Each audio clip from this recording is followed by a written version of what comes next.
Suyagida, bo'g'imida yemirilishi muammosi bor bo'lgan insonlarimiz hech qachon suyak bo'g'imiga nagruzka berib mashq qilishi mumkin emas. Buning uchun bizga rezinaviy spander kerak bo'ladi. Bu narsa hamma joyda bor. Buni rangi o'zgarishiga qarab yuklamasi o'zgaradi. Bu mashq oyog'imizning orqa tomonidagi hamstring mushagini kuchaytirib, tizza bo'g'imimizning qon va suv bilan ta'minlanishiga yordam beradi. Birinchi bo'lib, oyoqning quvvatiga qarab, kasallikning darajasiga qarab, misol uchun oyog'i og'riydigan inson 10 tadan boshlasa ham bo'ladi. Yuklamani yengil his qilgan sarimizda rezinkani, ya'ni spanderni kuchlirog'iga qo'yamiz yoki 2 qavat qilib olsak ham bo'ladi. Artroz, tizzadagi muammolar va suyak yemirilishlariga ko'pchiligimizdan tushadigan savol, uy sharoitida qanday mashq qilsak bo'ladi deydi. Hozir bunga biz zo'r mashq bilan yechim beramiz. Videoni oxirigacha ko'ring. Buning uchun eng avvalo nimani bilib olishimiz kerak? Suyagida, bo'g'imida yemirilishi muammosi bor bo'lgan insonlarimiz hech qachon suyak bo'g'imiga nagruzka berib mashq qilishi mumkin emas. Bu holatda biz faqat dekompressiya, cho'zuvchi mashqlardan foydalanishimiz kerak. Hozir bularni top 5 tasini ko'rsatib o'tamiz. Videoni kuzatishda davom eting. Buning uchun bizga rezinaviy spander kerak bo'ladi. Bu narsa hamma joyda bor. Sport magazinlarida, uzun marketda buni narxi 100 ming so'mdan 200 ming so'mgacha bo'ladi. Bitta olib qo'ysak, bunda raznobrazni, ya'ni juda ham ko'p mashq bajarsak bo'ladi va juda ham yaxshi, foydali bo'ladi. Buni ranglari 5 xil bo'ladi. Misol uchun nega 5 xil rang? Bitta yetmaydimi degan savol tug'iladi. Buni rangi o'zgarishiga qarab yuklamasi o'zgaradi. Ya'ni birinchi yengilida boshlab turib, har xil insonlar bor. Oyog'ida og'riq qattiq insonlar bor, oyog'i og'rimaydi, endi og'riyotgan insonlar bor. Endi uni hammani kuchi har xil bo'lgani uchun bu 5 xilini olamiz va 5 xil nagruzka beramiz. Maxsus spanderimizning ichidan mana shunday moslamasi chiqadi. Bu gubka ko'rinishida bo'ladi bu tomoni. Bu nimaga kerak bo'ladi?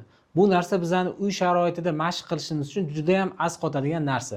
O'zimizga qulay bo'lgan eshikni chetiga qistirib qo'yib foydalansak bo'ladi. Spanderni xuddi shu shaklda boylab olamiz. Bittasini oyoqqa bog'laymiz va yerdan ozgina balandroq bo'lgan joyga o'tirib olamiz. Bu uchun esa eshikni tepa qismiga, ya'ni balandroq turishi kerak, tepa qismiga qistirib qo'yamiz. Bu mashq oyog'imizning orqa tomonidagi hamstring mushagini kuchaytirib, tizza bo'g'imimizning qon va suv bilan ta'minlanishiga yordam beradi. Bu mashq qilish davomida qo'limizni oyoqning ustiga qo'yib olamiz. Stolni chetidan sal oldinroq o'tiramiz, chunki oyog'imizni tegi bu joyga tegib qolish kerak emas bo'ladi. Bu joyga sochiq qo'ysak ham bo'ladi, qo'ymasak ham bo'ladi. Qo'limizni tizzaning ustiga ushlab olgan holatda birinchi bo'lib oyoqning quvvatiga qarab, kasallikning darajasiga qarab, misol uchun oyog'i og'riydigan inson 10 tadan boshlasa ham bo'ladi. Og'rimasa, oyog'ingiz yaxshi bo'lsa, unda 20 tadan 50 tagacha qilish mumkin bo'ladi. Yuklamani yengil his qilgan sarimizda rezinkani, ya'ni spanderni kuchlirog'iga qo'yamiz yoki 2 qavat qilib olsak ham bo'ladi. Mana bu spander bizga yengillik qildi va biz buni 2 qavat qilib oldik. Xuddi shu tarzda birinchi mashqimizni yakunlaymiz. Ikkinchi mashq spanderni orqa tomonidan tortib turish uchun eshikni past qismiga qistirib olib, teskari holatda o'tirib olamiz va ushbu harakatni bajaramiz. Bu mashq oyog'imizning oldi qismidagi mushaklarni kuchaytiradi va tizza bo'g'imimizni qon va suv bilan ta'minlashiga yordam beradi. Bu ham xuddi hozirgi mashqimizning teskarisi. Bunda tepaga qarab oyog'imizni harakatlantiramiz. Bu mashq ham insonning individual qobiliyatiga qarab, ya'ni oyog'ida qattiq og'rig'i bor odam sekinlik bilan 10 tadan boshlashi mumkin. Oyog'ida og'rig'i yo'q bo'lsa, endi boshlanayotgan og'riq bo'lsa, bemalol buni 20 tadan 50 tagacha qilish mumkin. Eng asosiysi bu mashqlari hech qanday bo'g'imimizga zarar bermaydi va uni tuzalishiga juda ham tezlik bilan yordam beradi. Uchinchi mashq oldi va orqa mushaklarni ishlab olganimizdan keyin butun oyog'imiz bo'ylab svyaska va mushaklarni cho'zib olamiz.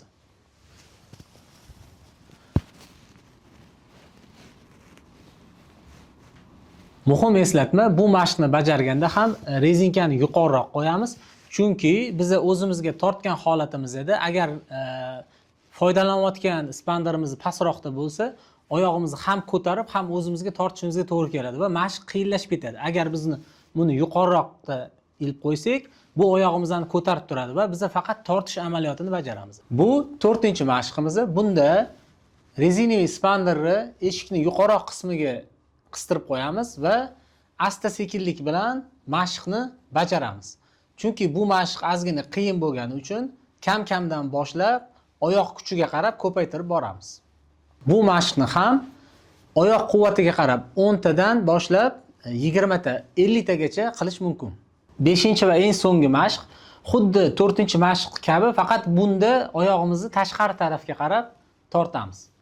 Hamma mashqlarimiz ikkala oyoqqa bajariladi. Bunda muhim eslatma, oyoq tizzasi bukilmagan holatda, tekis holatda turishi kerak bo'ladi. Mana shunday foydali va samarali mashqlarni o'tkazib yubormaslik uchun kanalimizga obuna bo'ling va keyingi safar qaysi muammolarga yechim berish uchun mashqlar qo'yishimizni izohlarda qoldirib keting.